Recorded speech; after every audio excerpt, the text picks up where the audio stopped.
hit the button.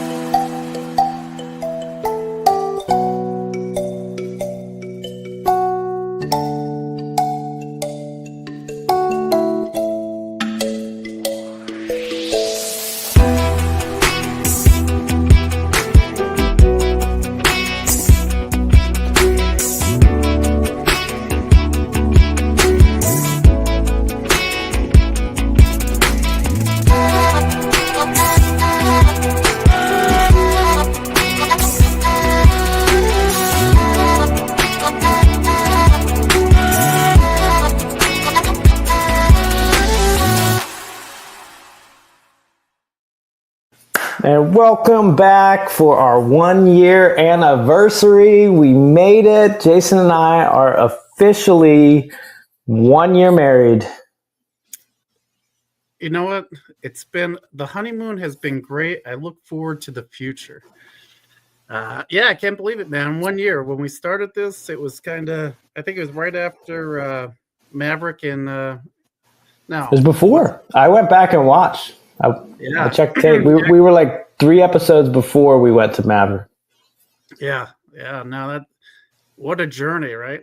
At first you're like, hey, do you want to just come on and talk once in a while? And then like 51 episodes. I missed 1 episode out of the year, which was good because Ellie's autism appointment definitely couldn't miss it. And our schedule's been kind of fluctuating throughout that year, but I think the Monday routine is good. I like the Mondays.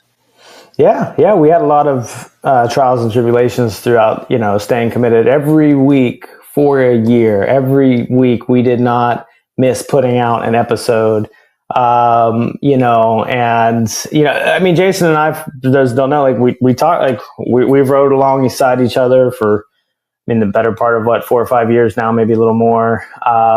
And we were having these conversations anyway. And this all started from me just calling you, Jason. I was like, why don't we just do a podcast and have these conversations publicly? Yeah. Now, real quick before we get into it, definitely want to thank all our veterans out there, all the veterans and their families, all the sacrifice that they have for our country, making it the greatest country in the world. Thank you all. Enjoy your day. Get lots of peace, love, and happiness out there. Happy Veterans Day. Yeah, I actually just got back. My daughter had a Veterans Day concert at school, and they decided, they normally do it at night. This one they did during school hours. And my wife told me it was in the cafeteria, and when we got there, we found out it was outside, and Florida's still hot right now. That was wasn't very dry for me. Come back and you have to change the shirt. I had to shower. I took 2 showers today. So jeans outside in 80-degree weather, nah. In the sun, nah. Sometimes we kind of just go at one pace and it's full speed, and I didn't even realize here's the schedule. We're doing the schedule, and I'm like, I forgot to tell the team because we were supposed to do appointments and meetings and all that kind of stuff this morning. I'm like, totally forgot it was Veterans Day. So I'm an idiot. Take the day off. We'll do the meetings tomorrow for Team Tuesday. But head down. That's what it is. Your head's down. I like it. Yeah, I'm like, I'm a big dummy. That was the message to enjoy the time off. It's good. So we had a random idea to have these conversations publicly. You and I would say that we've gotten value from having our conversations. So I think we felt that if we shared a lot of them publicly, somebody else, could pick up on the notes and the trials and tribulations in our journey, and it's still happening, right? But we committed, I think, is the biggest thing. And I think, we've learned some lessons. Obviously we've gotten some results I think being transparent is cool. Cause it's like, all right, you want to podcast for a year. Heck, even you and I, even a month or 2 or 3, and you're like, where's the results? Where's the downloads? Where's the fame? Where's the, just like people getting into real estate or going to the gym, and you're like, where are the results, right? And it's like, I'll tell you, after doing it for a year, we've had a few things I think that have come of this podcast for sure, but it's nothing to go crazy about. And we're still committed. And I think one of the biggest lessons I've learned from doing this is how important it is to demonstrate the things you say are important to others you lead, whether it's our teams, and our, your spouse, your kids, all that good stuff. And I think one thing that you and I have demonstrated for sticking to this for a year is consistency. Yeah, it's one thing to say it, but it's another to do it. Yeah, it's funny that you mentioned that analogy, because I've been using that with the team a lot. Is you don't go to the gym one day and you come out and you're shredded with huge muscles and a 6-pack abs. With your prospecting, it takes time and time and time, and you got to hit the gym every day, and build those muscles and build that that core up.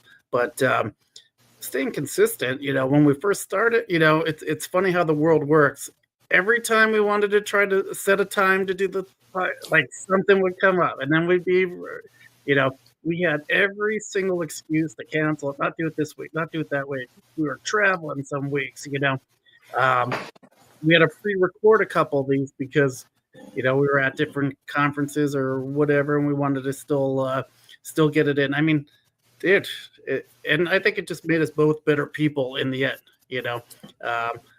The conversations, like you said, maybe not getting the results or whatever, like you said, but I don't even care about that. I love when people come up to me and they're like, dude, I got a lot of value out of that. Keep doing it. And that's the only result that matters. And when it's like, I bring up, by the way, 100%.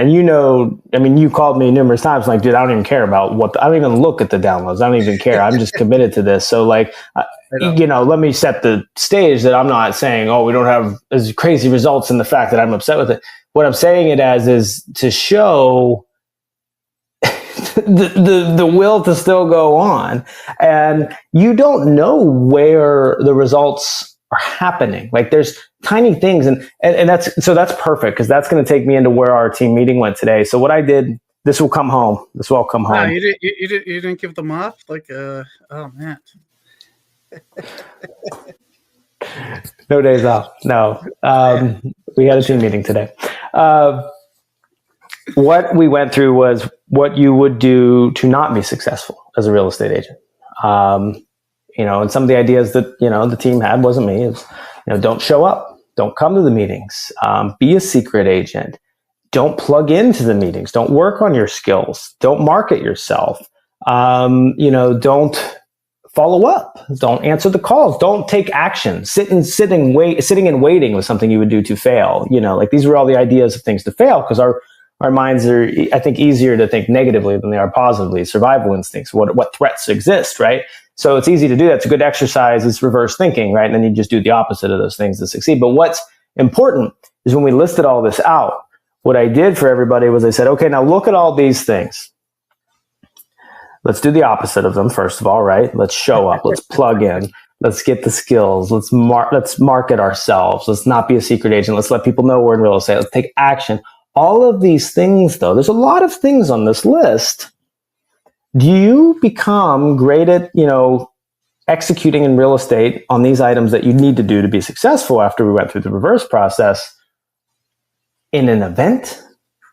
One-time meeting, and all of a sudden clicks, that magical event and a magical conference and a magical training or is it a process over time that hardens and develops you and makes you better at not being a secret agent, makes you better at the skills you need to navigate a complex situation, makes you better at taking action and making, one of the things we mentioned was being organized, makes you more, better at being organized and organized in ways that actually moves the needle, not the ways that you think moves the needle, right? It's a process to form that. So I think one of the best things about looking at this podcast is it's not an event. It's not going to be great on 1 or 10 episodes. It's going to be a process that's going to form, a great podcast over time. And that's, I think, you try to find unique isms about it. I think one of the most things you and I look for out of this is to share the footnotes, and that's why it's live, most of the time. That's why it's what it is. So you can just see the process unfold raw, real, and authentically for anybody that follows Jason and I here. Yeah, like you said, sticking to a process and not worrying about the results. That's one of the biggest things that I'm trying to get that message across to the team. It's just head down, no shiny objects. Just do what you can control. Control your controllables. Don't worry about the uncontrollables. How many times do we sit there and focus on the things that we can't do or that are out of your control? right? It's for one, it's a waste of time because you can't control it. But focus on the things that are going to move the needle in your business. Like you said, was a great analogy with the team. Like, what's all the stuff that we, you know, uh, don't want, shouldn't do, right? And then it's like, okay, well, is that? And then it's got to be going in the back of their head. Is like, am I doing this stuff like subconsciously or, intentionally, or you know, taking distractions or avoiding the work that I need to do to get the results that I want? It's like, okay, but bringing awareness to a situation like that is key. Because now once you're aware of it, then you can fix it, right? It's not a blind spot anymore. Yeah, the awareness is such, I mean, that's such a big deal. And, I think that everybody gets excited about fancy ways to do things and intellectual stuff. And, at the end of the day, the more and more I at least practice this space of running a team, being a team leader and just being a real estate agent and a guide for people in the space of real estate, whether buying or selling or being an agent in it, is this simple stuff. You always have to come back to it. You have to master it. And I'll come back, so let's bring this to baseball. For anybody that watched the World Series, now I know it wasn't maybe the whole thing, but Yankees Game 5. Did you watch the World Series, by the way, Jason? Yeah, it was during EXPCon. We tried to catch it every night. Fundamentals. What was missing? What was missing in Game 5 for them was the fundamentals. Yeah, like catching a pop fly, like a simple, an out at first, a simple out at third, like your basics, like that wins games. And I think I spent a long time thinking it had to be the smartest way ever, and I think I come back to Hormozi's lesson. Simple when scaled becomes complex. Complexity when scaled becomes impossible. You need to master simple, basic things that you can do every day, because even like once you take simple, like going to the gym 5 days a week for 30 minutes, like everybody watching this, oh yeah, I get it. Go do it for the next 52 weeks for 5 days or even 4. All of a sudden, just like this podcast, something will get in your schedule. A life event will happen. It's hard. It's hard to master that. A showing will have to happen at that time. 100%. And if you can find the simple things that will get you to where you need to go and commit to those and let nothing else get in the way, I think that's the magic pill we're all searching for. I mean, we circled that idea so long on the show, but I think it's what it is. And it needs repeated over and over and over again until people realize that that's the path. So one of the other things I think you and I realized during the course of this podcast is we're team leaders. We want to lead, but we also need to be led. Oh yeah. Yeah. Coaching, big part of it. We both got, that's a lot of the things that come to it was, like you said, or I just mentioned, like bringing awareness to our blind spots of what we needed to improve to get to the next level. I don't think a lot of people realize that we both completely tore down the foundation of both of our businesses and like rebuilt everything from scratch this year within like the last 6 months. I always mention, mine was a glorified referral service. He's just a busy agent, just passing on leads. Here you go. Let me know if you close them.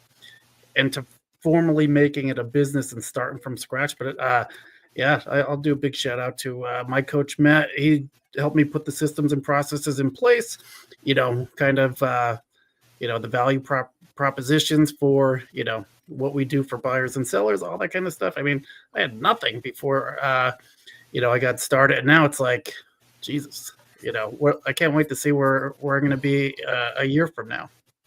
100%. And, that's the thing about real estate. I mean, you can make some decent money in it and think that you got something figured out. And that's the thing. I think so the lesson I've learned from this is that, you never have it all figured out. You never even really have one thing figured out, because to master something, truly to be 100% at something is, in my experience, almost impossible. And you say, a glorified referral service, like I kind of feel you on that. And, in my case, I think I learned how to swipe the credit card and just get a lot of leads. But also, I mean, I was definitely good with the systems and processes, but systems and processes don't don't move things. They just help increase the capacity of what you can do.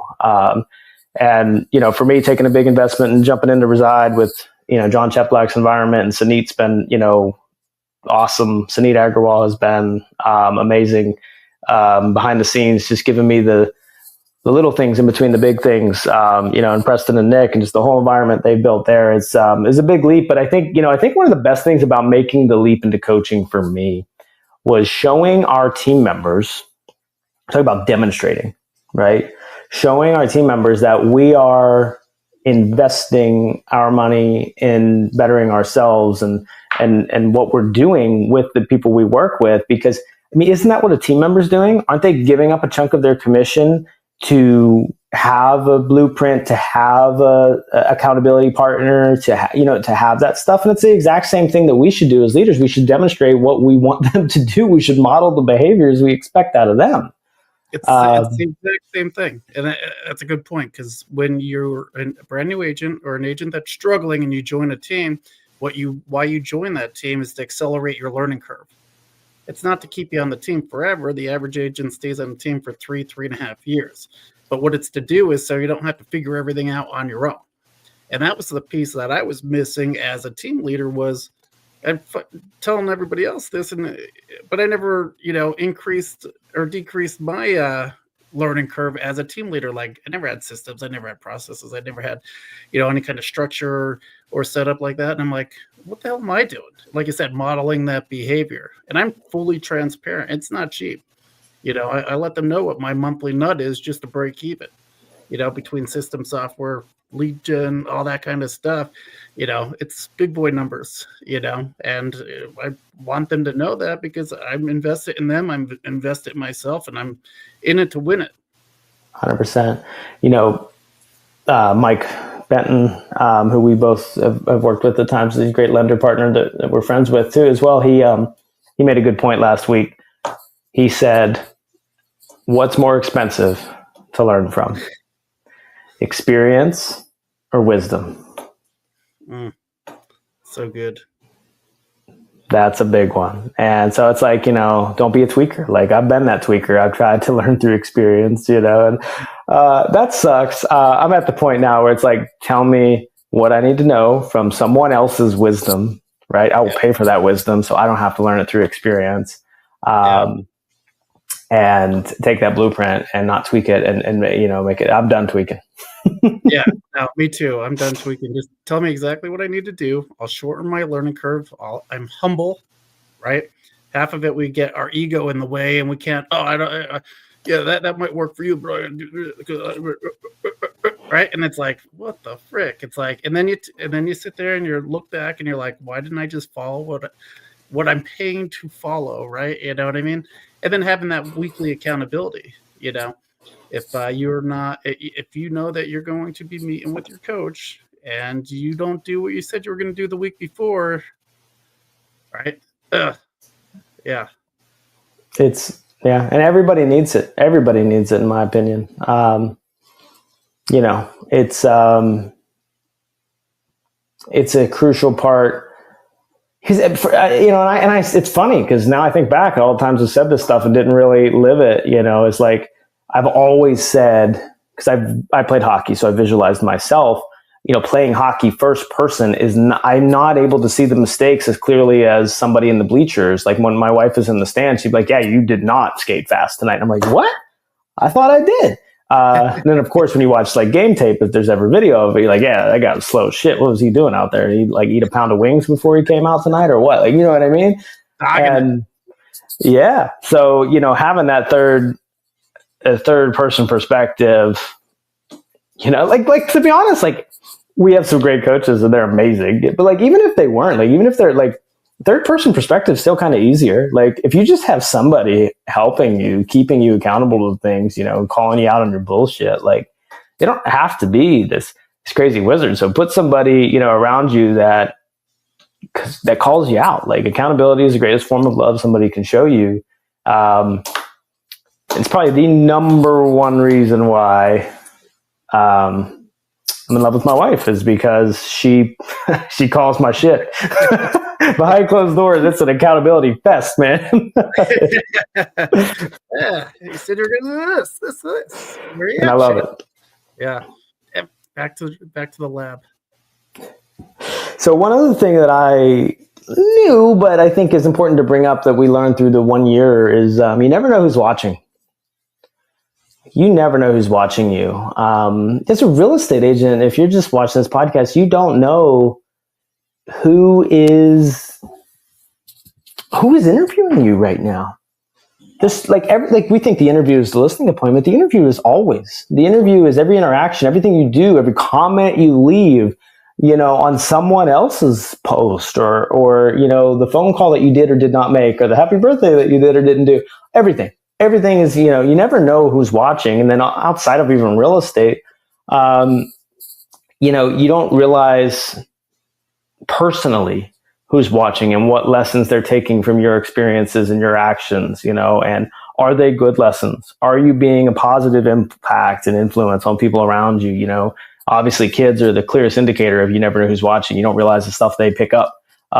We see that firsthand, but that doesn't just stay there. That stays around our friends or family members or, it's unspoken sometimes. There's friends of mine that watch this that we'll never talk about one of the nuggets that might have come from me to them, but you can see it, you can see it. More is and them to me. More is caught than taught, right? Super, man, like you said, who's watching, right? I have so many people that say, like, even it's just, I don't know why, but it's even surprising when my wife will be like, oh, I watched the show with you guys. That was a great show today. I'm like, oh, I didn't even realize that. You know what I mean? And just something simple like that. But then, how many people are joining the team because they said, hey, look at, I like what you guys are doing, and I want to be part of the community. It's like, okay, cool. Or clients that reached out and say, oh, I saw your show and now I'm ready. You know what I mean? It's amazing. Not the intention. Our intention when we started was to give, like, not the rah shit, like the raw. Like, it's not easy being an agent. Here's all the stuff that it's gonna take to get you to that next level. I forget the stats on it, but it's like 75% of agents fail in the first year. 95 are out within 5 years, right? How can we help you get past that initial hurdle so you can be successful, right? That was the whole main mission of why we did this. I think we have to go back to that and kind of bring some more people and guests. I like that aspect of it where, hey, how'd you get over that hump? Share your story of, the bad stuff. What wouldn't you do again? What works, what doesn't work. I think bringing people on for that, I think, would be good. And in year two, that's definitely what is going to be a big priority for us, is to get some great guests on here. And we have a few that are coming, I think, in the weeks ahead that we're excited for. But I think, talking about you never know who's watching leads me to the last point I wanted to make was, I think we've all been in a position where we think we could serve somebody better than somebody that's currently serving them. Whether it's as an agent or as a friend or as a boyfriend, girlfriend, right? Or as what's that? Marriage counseling. Or as a company or whatever, So, but here's the thing: it's like, if you think that, great. You must believe in yourself. You must think highly of what you have to offer. So, great. Where are you giving people an experience of yourself that they can have an experience of that before they work with you? Like, and that's one thing I noticed here was, like, this is such a great way for people to dive in and get an experience of Jason and myself. And if they don't like me, cool. But if they do, there's a space for them to see that, Outside of that, the only place is if you know me, if we talk, if you hit, I'm interested, and set up an appointment with me, this is a space where somebody can get an experience of what it's like to work with me as a buyer, seller, or real estate agent before they work with me. And I want you to, listening to the show, think about, where are you giving people a space to experience you before they are ready to take action and actually, do that. And that might be the difference between those extra, 5 sales as a real estate agent, or extra 2 friends that change your life or you change theirs. Like it's just such a big thing. So if you're not having a space or an environment, it doesn't have to be a podcast, but something, YouTube videos, or even the TikTok, but your copy, your email, just something where people can experience who you actually are before they get with you. It's something you might want to visit. Yeah. People work with people that they know, like, and trust, right? When you're on video and camera and stuff like that, they could get a sense of how you are and how, like you said, experience what's going to be like to work with you. A couple funny things, though. Over the weekend, I accidentally deleted my daughter's TikTok account. Trying to free up some space for her. She's like, I don't have any storage on my phone. I totally botched it, man, dude. Not happy. Tears of felt horrible. How'd you delete the account? It's not like deleting an app. I deleted the app, and she couldn't remember what password or account that she signed in with it and all that kind of stuff. It was a nightmare. And then a second thing, I don't even want to talk about it because it's so upsetting, because she was in tears. But, I heard something good that keeps me wanting to come back to this too is, in the future, our great grandkids are going to have an assignment where they're going to Google their grandparents, right? And if you don't have anything that's out there, how are they going to know who you are or what you are about? Or, now that I'm thinking about it as I'm getting older, it's like, dude, think about that. We have 52 pretty much 1-hour episodes where if our great grandkids want to find out about us, hey, it's out there. Yeah, I mean, I've had a thought or two like that, but it's crazy to think of with how much media we have the ability to get out there, and that's a super interesting thought when you really think about it. It's like, it's one thing to think about the people you're directly impacting now, then it's another to think about people on the fringe that you're impacting now, but then it's quite another to think about you could have a legacy with it over time, especially directly with your family. I mean, because they'd actually have an interest to, maybe like majority of the people in the world don't really care to look back at, my podcast episodes, but I bet my great grandson, if wants to, or daughter or whatever, wants to get into real estate or business or life, might want to have a look. You might not. Well, we're here to change our family trees, right? So hopefully that by the time it's all said and done, we leave a sweet ass legacy for those great grandkids where they'll be like, oh man, let's see what Papa J, was all about, or, kind of what he had to say or whatever. And then they could go back through and check it out, man. I think that's going to be cool. Yeah. I mean, and then, it's a little morbid, but I mean, even if anything happens, earlier than it should, it's really, really good that those close to us could have a space to, to visit. Because that's never really existed before. Like with the ease that we have to produce high quality video content, or even a whole podcast in this case, in 2024 versus at any other time, really, it's kind of like, it's your duty to get, if you have a good, important message out there, or at least if you feel you do, it's your duty to get it out there, because you gotta, like, there's no excuses in today's world. Like, I did this on our team. We had a huddle, I think, last week, and we had the topic of how do we get organic social media content to attract people. I'm like, here's what you do, and I pulled out my phone and I hit record and I recorded a video. Like it wasn't it wasn't rehearsed and whatever. And yeah, I do this a lot, so I'm a little bit more polished. But I had to start. I had to do that at one point without But like, we have no excuse. We've got high quality video from like. You can get phones for like nothing anymore. Speaking of, I just kind of did get a free iPhone 16 because I switched back from Android, but that's a whole nother separate topic. But you can get ridiculous quality stuff for very, very cheap in today's world. So you just don't have the excuse if you feel you have an important message to get out there. And I'd challenge you to, if you don't think that you do, is I think everybody has something to give. Yeah, come from the heart, come from a place of contribution, right? We're learning all this stuff. We're paying big bucks for all these meetings and coaching and all this kind of stuff. And it's like, share what you learned, help the next person, right? They're taking their time to share with us, right? It's our obligation now to share with everybody else, with our team members, with our family, whatever we're learning, because it's not all about business. You realize that it gets right down to, who you are and what you want to be and how you want to make an impact on this world. And it's like the business is like a side part of it.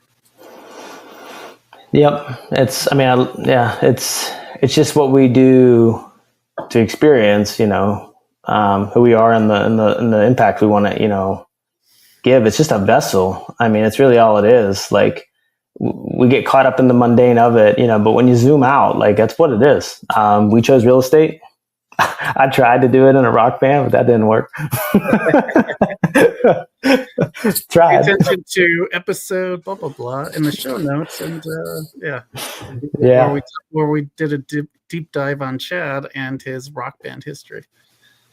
Yeah, there are two very good Meet the Hosts if anybody goes back and watches through. But looking ahead, I think obviously one of the biggest things is we want to definitely get some more proven people on here that we can interview and go through, unpack the journey. So anybody has a great story, a great person that we can bring on, especially in the real estate space, please, sharknationlive.com, there's a little contact form there, or hit me and Jason up. Let us know. We would love to get them scheduled. But we do have a few that we are going to tee up here and bring on. So we're going to bring on some more guests.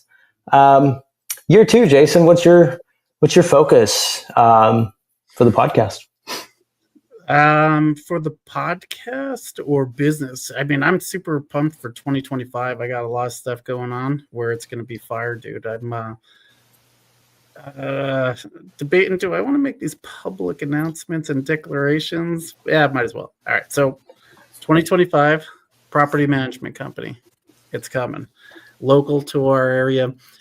Super pumped about that. Just finalizing some details and getting all the systems and processes in place before we go live, but we're looking to shoot for January 2025 for that. Nice. You mentioned Mike. I'd like to be partnered up with them, with a branch office. So, just kind of all the ancillaries that go with the real estate business. So with the team, we have title, we have mortgage, we have property management, and we have investing. So the 5 pillars. The 5 pillars. Like it. Yeah. We're going to be talking a shitload about all those during next year. I like it. That's good. 2025, it's around the corner. So I guess I've kind of summarized these things, but if you had to pick one of the biggest lessons you got from 1 year of podcasting with yours truly here, what's been your biggest takeaway? Getting comfortable with the uncomfortable. I always joke around that, I got a face for radio and all that kind of stuff. I hate to be on fucking video and, getting out there. And I always felt like, just awkward doing it or whatever. I'm glad I did. That's one of the biggest takeaways I'll have personally was, like you said, just getting in front of video, getting camera, getting people to know me, all that kind of stuff that I was kind of hesitant for in the past. Now it's like, I don't even think about it. How many times do you go into a Zoom meeting now and your camera's on, you don't even look, but before when you weren't kind of doing stuff like this, it was like camera off, hiding in the background. It's now it's like, bang, we're showing up in a big way. And that's just a small thing that, was a big help from having the podcast this year.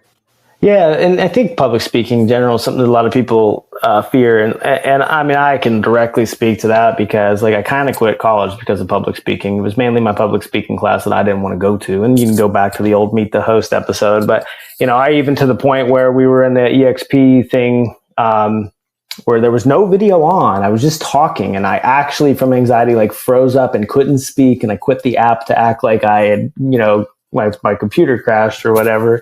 I had major fears with this. So and I think what's important to bring it back up, of course, it's in the Meet the Host episode, but I think it was important to bring it back up is if you're somebody that sits in that space, you can 100% overcome, are people that are good at video or people that are good at real estate or people that are good at football born? It's everybody is born. Right. So I don't think it's not true. Right. But I think the real question, right? Do you have the natural tendencies more than others? Maybe not. It doesn't matter because whatever you commit to and stay focused on and do consistently over a period of time and respect the process and not looking for an event, you will end up shaping that thing. I mean, we've all heard the stories enough. Look at Tom Brady. go back and look at some of my videos from 2018. Look at where I'm at now. I'm not saying that like I'm a pro, but it's definitely better. Yeah. Like you said, there are some naturally born talented people, but a lot of the skills, especially like from a sales side, you could be taught. I was an introvert. I literally, when I got hired for my Canon W2 job, I told my boss that was interviewing me, I'm like, I don't want to sell shit. I go, look, if this is a job where I have to sell stuff, I'm not the right person for it. He's like, no, you're just going to help people do this and this. End up being like the top salesperson by the time I left. But it was like, okay, I've noticed that all the people that get paid the most at this job are in a sales career. I'm like, okay, that makes sense, right? So what do I have to be, or who do I have to become? That's been a huge topic, right? I have to be somebody that is a little bit more out there, right? I have to be a little bit more in front of the camera, and besides being behind the camera, right? I have to work on my public speaking. I was like you, freaking scared to death about being there. Now it's like, dude, I do like 4 or 5 hours of training like every week with the team, and it's like, like nothing, the sales process, learning that. Anybody could learn that sales process and work and develop those skills, just getting reps on the phone, practicing, learning from your mistakes, watching the game film. How did I get better? We just implemented a scorecard. I got to get you that. That's pretty fire. That I got from, those conferences or whatever, but it's a after call report card, and you grade yourself on it or whatever, or as a team leader, you could go through and grade the agents on it. Hey, did you introduce yourself in the beginning? Did you build rapport? Did you do A, B, C, D, all the way like 1 to 10? How'd it go? And then it's like, okay, you learn from that and move on to the next one, right? So these are all skills that you could build. Right. And that's the,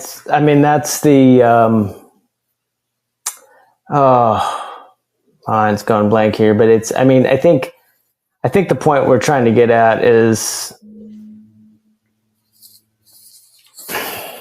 well, it's really my principle of no limits. You live in the story you tell yourself.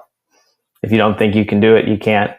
And if you think you can, you can. But, who you have to become to do that thing is super important, I think. And that's perfect kind of transition to close this up is like, I've worked a lot on, lead generation and conversion and systems and processes on that, and being a good real estate agent and customer service on that, and a good closing system. I've done a lot of that in my 10 years as a real estate agent, but I think one of the biggest things that I did not dive deep enough into, because it, first of all, required me to admit that I wasn't as good as I could be. And second of all, required me to, this really is the main part of it, but required me to focus on a skill set that isn't looked at as often as it should be as something to build. Like, we look at lead conversion, we look at KPIs, and we look at all that stuff. But the one that's circling around here is leadership. Not leadership as a title, not management of, no, true leadership, true actual leadership. And if there's anything, I don't think there's anything I'm more focused on right now. And it's not that it's in the sense of like, again, it's not, there's the team leader title, but it's not that, but it's about leading people to self-discover the better version of themselves. But there is a difference between doing that through systems, process, all the stuff, and challenging somebody to be more productive than they were without you. Yeah. That resonates a lot. I got a text from a team member, just going back and forth over the weekend, got some offers and stuff accepted. I'm like, oh man, be proud of yourself. I'm proud of you. You're doing great. And they're like, thanks for sticking with me. Thanks for, showing me that I could do it, because thanks for believing in me. You know what I mean? And it's like, wow. It's amazing the impact that we have on people, and that's why I do this. This is why I lead the team. Sometimes I think, why am I doing this? Right. But then when you go back and you think about it, it's like, oh man. Yeah, it's true. You get caught up in the KPIs and all this stuff. But I think at the end, like you said, and when you can see that, and I think that's where I lost a little traction from. Like, I think I might have had more of that in the beginning because I just was in the trenches. And then when you get comfy, you lose that. And I think for me, the number one thing is is making sure that I'm a good example and a good accountability tool for other people to just experience that better version of themselves, because I've become a better version of myself through this festival of real estate. And I want to help others find that for themselves too, you know. And I think any pain that I've had over the last 4 or 5 years, of course, yeah, the market's taken some turns and stuff. But at the end of the day, if I look back at it, it primarily falls on my shoulders. I wasn't being the best leader and showing up in the best way that you can. The lid of your business or the lid of your potential in life is directly correlated to your personal development. And God, that was one thing I missed in my come up, was that personal development side. You can have all the numbers and the blah, blah, blah, but if you don't have the personal development, the world will come back and smack you back down until you find it. Yeah, it happened. Sure. Yeah, no, I love that. I think that's a great way to end it. If you think you can or you think you can't, you're right. So you want to definitely, have that positive mindset.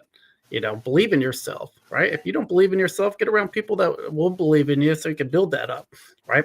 And then, like you said, always continually learning, right? That's one of the big things that both of us do all the time. We're getting these rooms, we're uncomfortable. We're like the smallest fish in these big giant tanks. And it's like, all right, uncomfortable, but, we're growing and we're learning and, we're getting after it, and then we're coming back and we're sharing and we're contributing to, all our groups and anybody that wants to listen exactly what we learned to help them, grow as well. Because it's more fun when we grow together, right? And I think, taking these offline and just, having our conversations, I think was being selfish. I think it's good to share all this stuff, Like you said, both of us and every team is a freaking mess behind the scenes. Everybody's just trying to figure it out. And, it's good to hear that from some of the top teams, right? Everybody kind of has that messy middle. But learn from your mistakes, share, right? Something that we were talking about offline was, just, and we speak every freaking week, is like, hey, we need to do another call with each other just to see exactly what we're doing. And it's like, we fucking talk like all the time. And it's like, why do we do that? It's like, yeah, let me show you what I'm doing and open it up. And then we should do it as a podcast, just transparent. Here's everything. Yeah. No, I'm down. Cause we've gotten a lot of different pieces in different ways that are the same thing. And it's cool to compare notes. Yeah, it's amazing with contributional, and that's one lesson I learned. I used to think that you have to kind of hoard the information and hold it in. And because, I had been taught that, partners are bad and people are out to get you and blah, blah, blah. And I'm not saying there's not bad partners and it's not, ever true. But I have learned when I come from contribution, like I've literally experienced how much you gain back. And like no one will copy you because no one's you. Like the information is not the problem. There's so much information out there. It's you with the information that makes it unique. So don't be afraid to give it away. I know. I mean, you can basically get everything I'm doing out there if you study. I mean, we've got 52 podcast episodes. Pretty sure you can figure out what I'm doing. But you're not me and I'm not you. And that's what makes us. So, and you're way more capable than you realize, because I've watched some amazing stories, and we all have, and we know this. But don't forget the fundamentals that make that person, which is the basics, which is the process, which is not an event. Respect the laws, and know that you have no limits if you commit to things within inside of those laws. So thanks everybody for one awesome year of Shark Nation. Go to Shark Nation Live, join up the Facebook group, do all the stuff, share it with somebody. If it's helped you, please share it with them. That's one thing we would love. We don't have any advertisements on here at the moment, so we would love to share it if it can help impact somebody. And we're ready to bring the heat for year 2. See you at the top. See you. Peace.